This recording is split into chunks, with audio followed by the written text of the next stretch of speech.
Alors, j'ai été très étonné. Répondez en vous-même, dans vos cœurs. Si je vous nomme 263 métiers, je ne vais pas les... Si je vous nomme 263 métiers, ben, le temps que j'ai fini, la prédication est terminée et on pourra aller se coucher. Mais c'est très intéressant parce que en 2025, donc cette année, il y a eu un sondage qui a été fait en Estonie. Alors, ce n'est pas en France. Les Français auraient répondu certainement autre chose. Mais on a posé la question à 59 000 personnes en Estonie. On leur a donné une liste de 263 métiers et on leur a posé la question simple, quels sont les métiers qui rendent vraiment heureux? Quels sont les métiers qui rendent vraiment heureux? Et le premier métier qui est sorti, c'est pasteur. Prêtre, curé. Waouh! J'en reviens pas. Quel est le métier qui rend le plus heureux? Pasteur. Je devrais me le dire plus souvent. Parce que le deuxième métier qui rend le... Alors, c'est pas un métier, hein, pasteur. Mais, comme je suis les deux, le deuxième métier qui rend le plus heureux, travailleur indépendant. Je suis pasteur et travailleur indépendant. Comment ça se fait qu'il y a des fois j'ai des coups de pompe? Je me demande bien. Je me demande bien. C'est incroyable.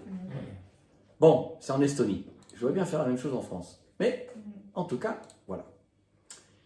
Ensuite, je vais vous encourager. J'espère. Qui était là quand on a été à la porte ouverte à Sisteron? Qui était là? Ok. Levez la main. Qui a vu un miracle incroyable pendant qu'on était là-bas? Pas de main de se lever. Et pourtant, il y en a eu un. Si vous vous souvenez, on décide de partir. On loue un véhicule pour partir. On part. On arrive. On mange. On répète. On fait le culte. Louange. On est tous ensemble. Darling est choriste. Elle s'endort, mais elle est là. Et puis, on fait le message. Et après, il y a un appel à la prière de la guérison. Et on prie pendant, grosso modo, 20-25 minutes, me semble-t-il, pour les personnes. Un petit bain de foule, et on repart. Il est où le miracle? Écoutez bien ce que je vais vous lire. C'est le pasteur qui parle. Bonjour Francky, voici le témoignage. Quand il parle d'un pasteur venu du Nord, c'est toi. Ah ah! Point d'exclamation. Sois richement béni, toutes nos amitiés à toute la famille, on demeure avec vous dans le combat pour maman Valérie. Maintenant, je vous lis mot pour mot le témoignage d'une des personnes. Il y avait des dizaines de personnes pour qui, grâce à Dieu, nous avons prié avec le pasteur Benjamin et moi. Et cela, je vous lis maintenant, tout simplement, ça parle de lui-même. Cela faisait maintenant 2 ans qu'on m'avait diagnostiqué une polyglobulie. Polyglobulie, c'est les globules rouges qui deviennent anarchiques. Une maladie caractérisée par une élévation anormale du nombre de globules rouges dans le sang. Cette affection provoquait chez moi une fatigue intense, des difficultés respiratoires chroniques et augmentait fortement les risques de thrombose ou d'AVC. Une thrombose, c'est lorsque le sang stagne quelque part, dans un bras, dans une épaule, dans une jambe, et peut monter au cœur, et effectivement, c'est très dangereux. Chaque jour, cela m'handicapait, aussi bien dans mon travail que dans ma vie personnelle. Peu à peu, je m'enfonçais dans un état d'abattement et de désespoir. D'autant plus que les examens médicaux, même poussés, ne révélaient aucune cause précise. Pourtant, mes analyses confirmaient sans cesse un taux de globules rouges anormalement élevé. Avec le temps, j'avais l'impression de devenir l'ombre de moi-même, rongé par la pensée de devoir vivre ainsi toute ma vie. Le seul traitement possible était la saignée, un procédé qui consiste à retirer une partie du sang pour permettre son renouvellement. J'ai donc dû commencer ces fameuses saignées, me disant qu'elles allaient désormais faire partie de mon quotidien. Mais, au fond de moi, je gardais l'espérance d'un miracle. J'ai prié Dieu à plusieurs reprises pour obtenir la guérison sans réponse. Ce n'était pas encore le temps de Dieu, car à travers cette épreuve, il voulait m'apprendre à demeurer dans sa présence, à persévérer dans la prière et à ne pas compter sur mes propres forces, mais sur sa grâce. Mais ça, sur le moment, je ne le comprenais pas. Pourtant, un jour, je me suis rendu compte que je glissais dans la dépression. Ma famille, surtout mes enfants, en souffraient. Ils avaient un père absent, constamment préoccupé par la maladie et hanté par la peur de mourir. Car oui, à un moment donné, des pensées sombres sont venues. Le diable me soufflait que ma vie n'avait plus de sens, que la mort serait un moyen de mettre fin à mes souffrances, de quitter ce corps faible et fragile. Mais Dieu m'a gardé. Même dans ces moments sombres, il ne m'a pas lâché, il a veillé sur moi. Un jour, cette année, en 2025, lors d'une réunion à la porte ouverte de Sisteron, un pasteur alsacien venu du Nord, c'est à l'Est, hein, l'Alsace c'est à l'Est, on le pardonne. Donc un pasteur alsacien, de passage, était là. Ils ont fait la louange, la présence de Dieu était forte. Et je me sentais bien dans la louange. Puis un appel à la prière pour la guérison a été lancé. À ce moment-là, un combat intérieur a commencé. Je me souviens d'ailleurs, c'est un des derniers pour lesquels j'ai prié. Un combat intérieur a commencé. D'un côté, je crois même que le pasteur a été le chercher.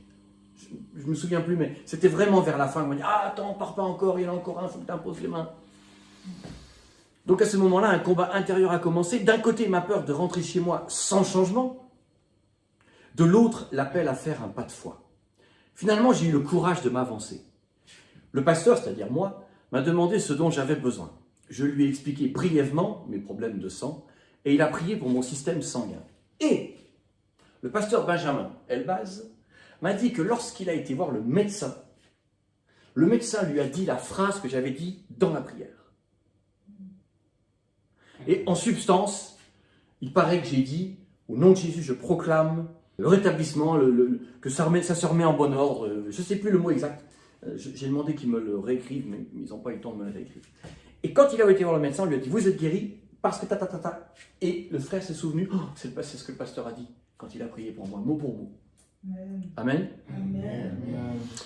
Donc, et il a prié, le pasteur a prié pour mon système sanguin. Sur le moment, je n'ai rien senti de particulier. J'étais même dans le doute, me demandant si quelque chose s'était vraiment passé. Vous voyez, la grâce de Dieu, elle surpasse nos peurs, elle surpasse nos doutes, elle surpasse tout ce qu'on peut imaginer, ressentir ou pas ressentir. Moi, je sais qu'il y avait la présence de Dieu. Moi, je sais que, voilà, Dieu m'a demandé de prier pour les malades. C'est pas parce que ma femme est malade que je vais m'arrêter de prier pour les autres. Smith Wigglesworth priait pour les malades étaient guéris, et une fois qu'il avait fini la réunion, il allait tordu de douleur dans les WC, se changer parce qu'il perdait du sang de manière anormale au niveau de l'abdomen. Il faut continuer à prier pour les gens, quoi qu'il arrive. Amen. Donc j'ai prié de tout mon cœur pour tous, et il y en avait beaucoup. Donc, je n'ai rien senti de particulier, j'étais même dans le doute, me demandant si quelque chose s'était vraiment passé. Normalement, je devais faire des prises de sang régulières, mais j'évitais de les faire par peur d'être déçu. Ma femme insistait, mais je trouvais toujours des excuses. Un jour pourtant, j'ai compris que si je voulais prendre ma guérison par la foi, je devais y aller. J'ai prié, Seigneur, je veux bien y aller, mais garde-moi en paix et pose ta main sur moi. Les résultats sont tombés. Mon taux de globules rouges était revenu à la limite normale, alors qu'il avait toujours été au-dessus auparavant. J'étais encore hésitant, craignant que ce soit un simple hasard. Mais quelques semaines plus tard, une nouvelle prise de sang a montré des résultats encore meilleurs.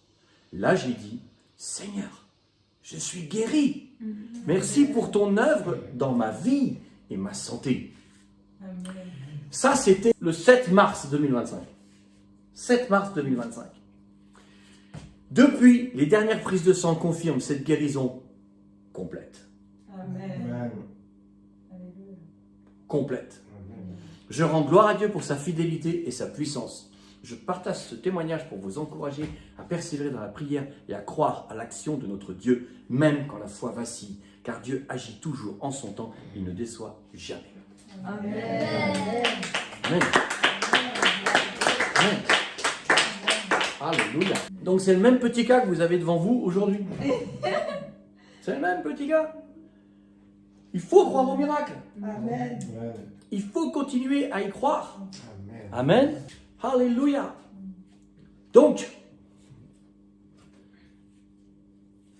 c'est pas forcément facile.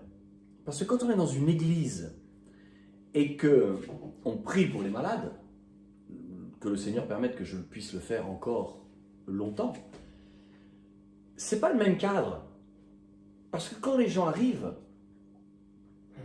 vous exercez un ministère. En tout cas, c'est comme ça que ça se passe pour moi. Et le Seigneur m'a révélé en mars 2001 de prier de manière vraiment forte pour les malades et que ça guérit. Deux choses qu'il m'a révélées. La première, c'est que Dieu guérit par amour et pas pour se montrer. La deuxième chose, c'est que Dieu nous a déjà guéris. La guérison n'est pas dans le futur, elle est dans le passé. Donc quand je suis dans les églises et que je prie pour les malades, je prie dans le passé. Je me mets à la croix. Et je cherche la guérison. Pour maman Valérie, j'ai plus 20 ans, j'ai même plus que 50 ans, bien passé, et la vue n'est plus ce qu'elle était. Je vois bien, mais les plus beaux, je les vois moins beaux, les moins moches, je les vois moins moches. Voilà. Et j'étais au conservatoire avec mon fils, et je me désespérais. Seigneur, aide-moi, Seigneur, aide-moi. Tu guéris les malades. La preuve. Mais amen ou pas? Amen. Tu guéris les malades. Il avait peur de mourir. Parce que quand le pasteur de la porte ouverte m'a appelé en me disant « Oh, en fait, c'est pour t'encourager, je t'appelle, il y a eu une guérison, machin. » Ouais, peut-être eu plusieurs, mais les gens ne se manifestent pas forcément. Je pensais que c'était une guérison assez mineure. Combien de fois ça m'est arrivé de prier des gens qui avaient mal la tête, qui avaient un rhume, une angine. C'est pas marrant d'avoir ça. Et les gens étaient guéris, souvent instantanément, parfois dans les heures qui suivaient ou le lendemain. Et je rendais grâce à Dieu pour cela. Et je pensais que c'était une guérison dans ce sens, que c'était pas... Mais quand j'ai lu, waouh, c'était vraiment grave ce qu'il avait. Et en fait, il ne se rend pas compte, le frère. Mais il a écrit ce que je... Alors, je ne sais pas s'il écoute les vidéos sur Internet, mais il a écrit ce que je vous prêche depuis des semaines. En sauvant maman Valérie, il sauve la famille tout entière. Il sauve l'église tout entière. Et tous ceux qui prient avec nous dans la chaîne de prière. Cette semaine, j'ai eu des témoignages encore incroyables. Une sœur notamment au téléphone qui m'a dit « Je prie 2 heures par jour. » Pour maman Valérie, 2 heures par jour. J'ai eu un autre frère, plus près d'ici, dans le Var, qui m'a dit « Mais si je fais le compte, on ne s'arrête jamais en fait. » Il prie par Zoom, il prie dans les réunions physiques, il prie tout le temps. Et c'est comme ça des dizaines et des dizaines et des dizaines de personnes dans le monde entier qui se tiennent à la brèche, qui nous aident et qui prient pour. Et si le Seigneur veut comment dirais-je, saisir un autre pasteur que moi pour guérir ma femme, mais amen. Il y avait la pastorale cette semaine. Malheureusement, on n'a pas pu y aller pour les raisons qui sont évidentes. Et il y avait Johannes Amritzer qui était là-bas. Et j'ai appelé... par texto, j'ai fait un texto à mon ami Samuel là-bas, en disant écoute Samuel, si vous avez 30 secondes, si tu veux bien, appelez-moi avec Johannes et priez pour maman Valérie. Et Samuel m'écrit hier soir en me disant purée, excuse-moi, je viens de voir ton message que maintenant. Ah bien sûr, le frère il est parti. Mais ce que je voulais vivre, c'est ce que ce frère-là a vécu. C'est-à-dire, un pasteur qui vient comme ça, ponctuellement de passage, il prie, et bon, ça y est, c'est parti. Alléluia. On travaille sur ce fait, être saisi par Dieu. Amen. Amen. Alors, il y a tellement de passages. Et on va voir la Genèse aujourd'hui. Je vous l'ai déjà dit. Tout enseignement doit trouver son fondement dans la Genèse. Donc bien sûr, on va dans la Genèse. Donc, on va voir les premiers mots dans la Genèse. Et on va commencer par Adam. Genèse chapitre 2. C'est pas loin. On va lire le verset 15. L'Éternel Dieu prit l'homme et le plaça dans le jardin d'Éden pour le cultiver et pour le garder. Et bien ici, l'Éternel Dieu prit, c'est l'Akash, qu'on trouve beaucoup, qu'on trouve 965 fois dans cet amont. Ça veut dire, effectivement, ça veut dire prendre, mais ça veut dire aussi saisir. Dieu a saisi Adam. Pourquoi? Parce que nous sommes de sa race. Nous lui appartenons. Nous comptons plus que tout pour lui. Et il n'a pas saisi Adam dans le sens, je l'ai saisi, je ne sais pas quoi en faire.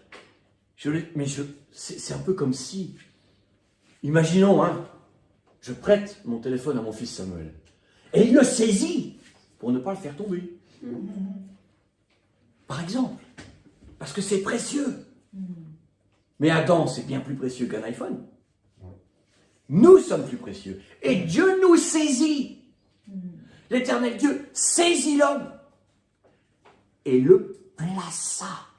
C'est pas seulement saisir, c'est pour le mettre au bon endroit. Amen ou pas? Amen. Parce que moi, c'est ça que j'espère. Pas seulement que Dieu nous saisisse et qu'on ne sache pas quoi en faire. Amen. Quand j'étais petit, ma grand-mère, il fallait bien qu'il y en ait un qui sorte une bêtise. Espérons que ça ne passera pas dans l'enregistrement. Quand j'étais petit, j'avais ma grand-mère paternelle, alsacienne et allemande, qui pensait qu'il fallait faire cuire la viande. Ah, fallait pas que parce que il y a une maladie dans la viande, faut faire cuire. Ah, pour être cuite, elle était cuite. Ça veut dire qu'elle mettait le steak à 10h et elle le laissait sous la poêle jusqu'à midi. Alors, si c'est du roast beef, c'est pas grave. Mais comme c'était des steaks, le steak, même si vous le voulez bien cuit, 40, 50 secondes, allez, 1 minute, c'est déjà beaucoup. Quand ça arrivait dans l'assiette, on se regardait. Oh, c'était vraiment une histoire. Ils étaient saisis. Ils étaient tellement saisis qu'on ne savait plus quoi en faire. Mais quand Dieu nous saisit, c'est parce que justement, il nous aime tellement. Il nous aime tellement. Et vous avez vu ça? L'Éternel Dieu prie. L'Éternel Dieu saisit Adam et le plaça dans le jardin d'Éden pour le cultiver, pour le garder. Donc ça veut dire prendre, ça veut dire il le reçut aussi. Il le saisit, il le prit en main. Ça veut dire tellement d'autres choses. Il en prit possession, il se saisit de lui. Alléluia. Et toujours Genèse 2, versets 21 et 22. L'Éternel Dieu fit tomber un profond sommeil sur l'homme qui s'endormit. Il saisit une de ses côtes et referma la chair à sa place. Nous, il prit, c'est juste. Mais il se saisit de la côte avec minutie. Il a bien fait. Ce que je veux dire, c'est que ce que l'on voit aujourd'hui, c'est que Dieu te saisit bien. Dieu te saisit avec ordre, minutie. Dieu te saisit de manière méticuleuse. Amen. Amen. Verset 22, Genèse 2, 22. L'Éternel Dieu forma une femme de la côte qu'il avait saisie de l'homme et il l'amena vers l'homme. Donc, il saisit Adam avec beaucoup de précaution, avec beaucoup de précision et il le place exactement au bon endroit. Il se saisit de la bonne côte pour créer avec perfection la femme. Il saisit l'homme, il saisit la femme. Alléluia. Amen. Toujours dans la Genèse, on va regarder, c'est très intéressant, ici c'est tsalak, on change de mot, on le trouve 65 fois ce mot dans l'Ancien Testament, qui ne veut pas vraiment dire saisir, mais il est parfois traduit par saisi, qui veut dire faire avancer, prospérer, faire des progrès, être profitable.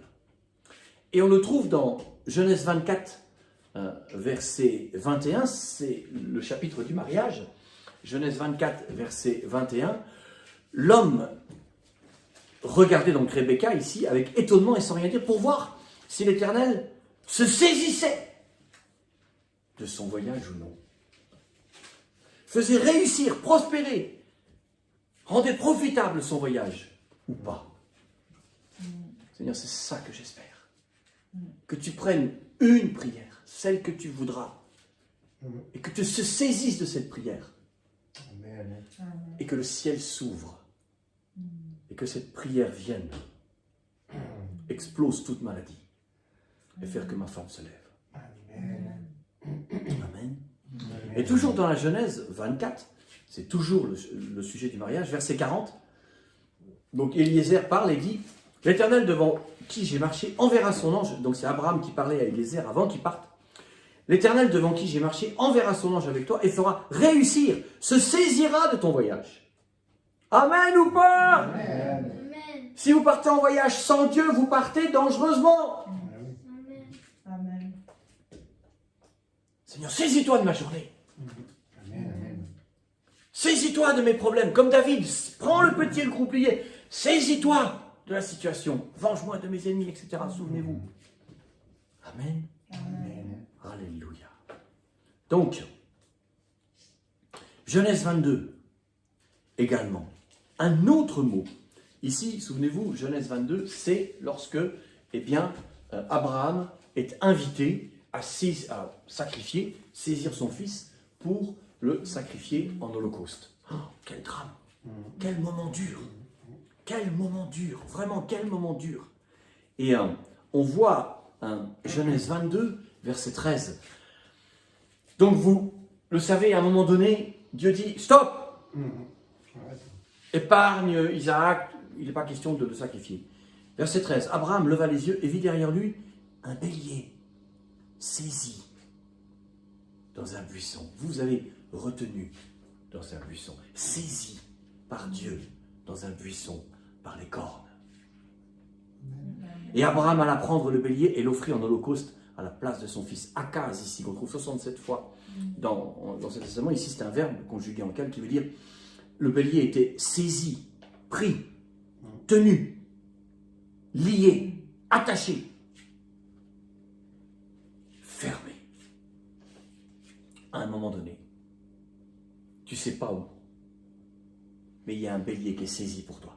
Amen. On avait déjà vu ce passage-là. On avait déjà parlé de ça dans une des vidéos. Il y a un bélier quelque part, il est saisi pour toi. Il t'attend. Amen. Il est saisi pour toi. Dieu a pris possession de la guérison, de la délivrance, de la solution. Amen. Amen. Et puis, on avait vu, eh bien, finalement, Genèse 19, verset 16, on n'y revient pas, lorsque les anges ont saisi Lot et sa famille. Il y a un autre mot que c'est Sheska, que l'on trouve, lui, seulement 4 fois dans l'Ancien Testament, qui veut dire force, fort, être fort, forcer, saisir. Et on ne trouve pas ce verset dans la Genèse, mais il est très intéressant et je voulais vous le lire parce que c'est important de voir que non seulement Dieu veut se saisir de nous, mais dans tous les domaines. Dans tous les domaines. Alors on va aller dans 2 Chroniques, d'abord au chapitre 12, et puis ensuite au chapitre 26, et on va voir que quand Dieu se saisit de nous, ici c'est un autre aspect, quand Dieu se saisit de nous, c'est pour nous rendre forts. Dieu veut te saisir pour te communiquer sa force, pour te communiquer le pouvoir de guérir, le pouvoir de sortir des situations qui sont les tiennes. 2 Chroniques, chapitre 12, verset 1. Lorsque Rehoboam se fut affermi dans son royaume et qu'il eut acquis de la force, il abandonna la loi de l'Éternel et tout Israël l'abandonna avec lui. Donc on voit qu'il y a une relation entre le fait d'être saisi, la force et la puissance. Malheureusement, Rehoboam a été saisi par Dieu, puisque si c'est lorsqu'il acquit de la force, c'est-à-dire il est devenu force, c'est bien traduit, c'est bien fort, être fort, force et saisir. Donc lorsqu'il a été saisi par Dieu et que sa force a augmenté, il s'est cru le roi du pétrole. Il a abandonné la loi, c'est-à-dire la Bible, il a abandonné la Bible et tout le pays d'Israël l'a abandonné avec lui. Si vous priez pour que Dieu se saisisse de vous, et qu'une fois qu'il s'est saisi de vous, et que vous êtes fort, vous devenez méprisant, et que vous abandonnez Dieu, priez pas pour être saisi. C'est grave. 2 Chroniques 26, verset 16. C'est à peu près la même situation. Donc le deuxième passage, 2 Chroniques 26, verset 16. Ici, c'est le roi Osias. C'est la même chose. L'orgueil, lorsqu'il fut saisi, lorsqu'il fut fort, lorsqu'il fut puissant, son cœur s'éleva pour le perdre. Il pécha contre l'Éternel, son Dieu. Il entra dans le temple de l'Éternel pour brûler des parfums sur l'autel des parfums. Mais pas possible. Seigneur, donne-moi la force, donne-moi la force, donne-moi la force, donne-moi la force, saisis-moi, saisis-moi, saisis-moi. Quand on est saisi, nous on saisit l'orgueil. C'est désespérant. Donc, aussi bien Roboam que Osias, c'est vraiment, vraiment, vraiment, vraiment dommage. Dommage. Ça sert à quoi? On va dans Ésaïe, chapitre 8. Et ici, vous le savez, Ésaïe, on dit que c'est le 5e évangile. C'est même bien souvent le premier des évangiles. Et Ésaïe marchait avec Dieu, vraiment. Alors, heureusement, il y a des bons exemples où lorsque Dieu se saisit d'un serviteur, eh bien le serviteur va marcher, ou la servante, va bien marcher avec Dieu, va faire ce qu'il faut. Ésaïe chapitre 8, verset 11. Ainsi, donc Ésaïe dit, ainsi m'a parlé l'Éternel, lorsque sa main me saisit et qu'il m'avertit de ne pas marcher dans la voie de ce peuple. Et ici, c'est bien Sheska. Lorsqu'il me donna la force, lorsqu'il me rendit fort, lorsqu'il me saisit et qu'il me dit, ne va pas pécher avec les autres, va pas les fréquenter. Et Ésaïe va suivre le commandement de Dieu. Amen. Et Dieu lui dit, n'appelez pas conjuration tout ce que ce peuple appelle conjuration. Ne craignez pas ce qu'il craint et ne soyez pas effrayés. C'est l'Éternel des armées que vous devez sanctifier. On ne cherche pas à être saisi, parce que souvent, nous, on est saisi par la peur. Voilà, la peur de la situation, la peur des autres. Que Dieu ait pitié de nous. Et que Dieu ait pitié de moi, vraiment. Mais, qu'est-ce que dit Dieu? N'appelez pas conjuration ce que ce peuple appelle. Ne craignez pas ce qu'il craint. Ne soyez pas effrayés. Que la maturité nous aide à ne pas être dans le même moule que le monde. C'est l'Éternel des armées que vous devez sanctifier. Parce que ça ne suffit pas de dire que tu ne dois pas avoir peur. Il faut dire de quoi va être fait la force qui fera que tu n'as plus peur. C'est l'Éternel des armées que vous devez sanctifier. C'est lui que vous devez craindre et redouter. Et donc ça, c'est dans la prière. C'est dans la prière. Parce que quand tu pries, ça va s'éloigner de toi la peur. Amen. Pas tout de suite, parfois. Mais Dieu va se saisir de toi. Et ça va faire que tu vas grandir au fur et à mesure. Amen. Verset 14. Il sera un sanctuaire, mais aussi une pierre d'achoppement, un rocher de scandale pour les deux maisons d'Israël, un filet et un piège pour les habitants de Jérusalem. Plusieurs trébucheront, ils tomberont et se briseront, ils seront enlacés et pris. Enveloppe cet oracle, scelle cette révélation parmi mes disciples. J'espère en l'Éternel. Vous avez vu? Enveloppe cet oracle, scelle cette révélation. Heureusement qu'il s'est laissé saisir par Dieu et qu'il a bien écouté, qu'il a bien marché avec Dieu. Sinon, on n'aurait pas la solution aujourd'hui, elle n'aurait pas été écrite. Mais elle l'est. Donc, on doit espérer être saisi par Dieu. Oh, Amen. Mais restez humble. Pas comme Roboam qui est devenu orgueilleux, pas comme Osias. Restez humble. Parce que c'est glorieux. Quand je vous lis le témoignage que je viens de vous lire, sauf que grâce à Dieu, personne n'a rien vu, et moi le premier. Je veux dire, bien sûr, j'ai prié de tout mon cœur, mais on n'a pas vu ces globules rouges faire globules rouges à niveau. Rien. Rien.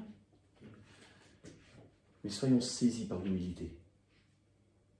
Je dirais même plus. à nous de nous saisir de l'humilité.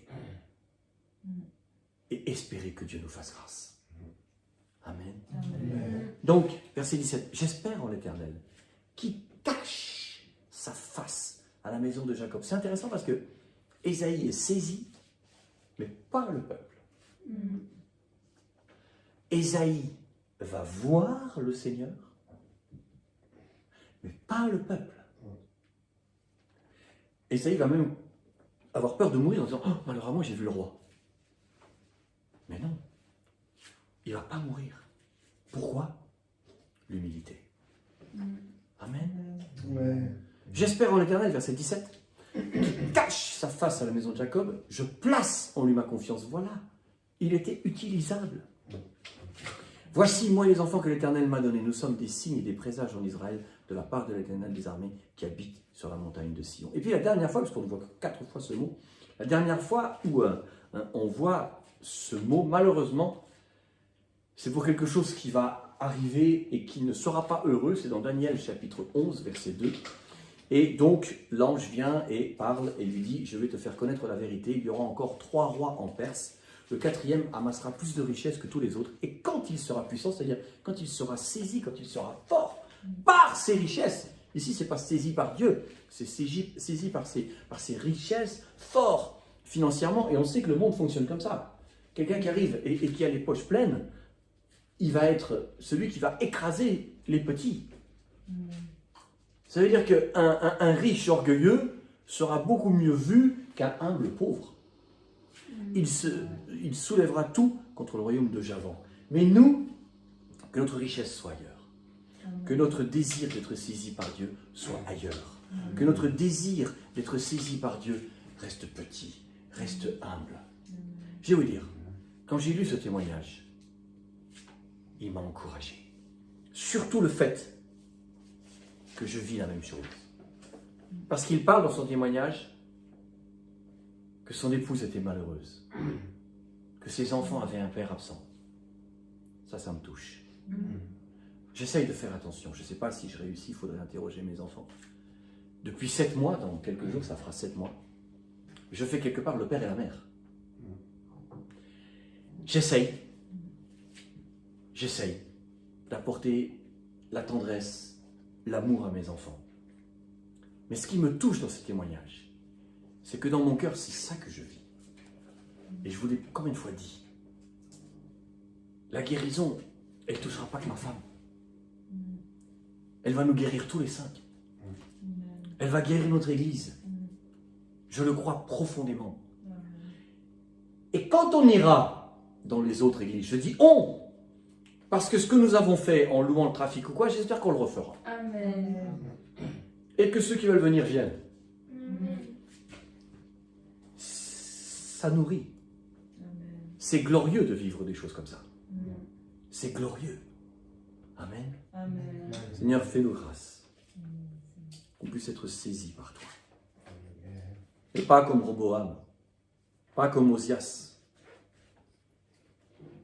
Qu'on te cherche toi. Comme Ésaïe, pour rester avec toi. Pour rester avec toi. Pour pas s'éloigner de toi. Et quand dans ta bonté, ô Papa du ciel, tu te seras saisi de notre situation et que tu auras guéri maman, qu'on puisse juste être à genoux en train de te remercier. Béni sois-tu, pardonne-moi l'orgueil, parce que je suis le premier à en avoir.